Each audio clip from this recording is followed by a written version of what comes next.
In the 1960s, the electric 12-string guitar was a defining sound of folk rock and pop. Rickenbacker rose to iconic status thanks to bands like the Beatles and the Byrds. But Vox also played a huge role in shaping that era's tone. Today, we're comparing two legends, a modern Rickenbacker 620 12-string and a vintage Vox Tempest 12.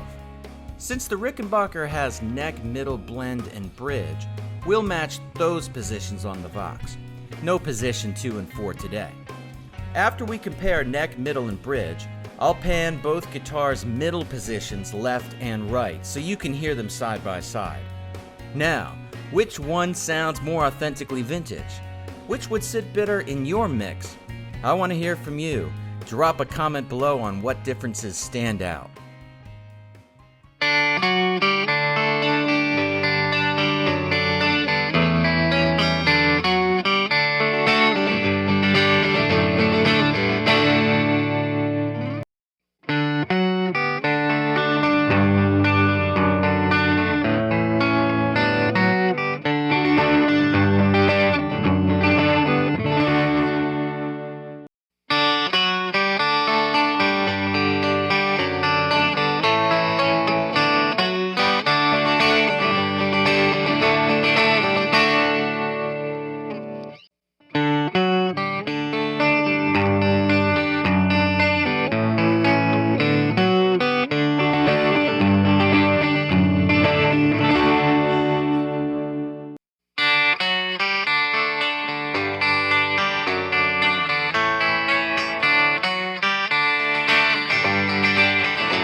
Hey, if you're interested in any of the gear I used in this video, I've got links and more info down in the description below.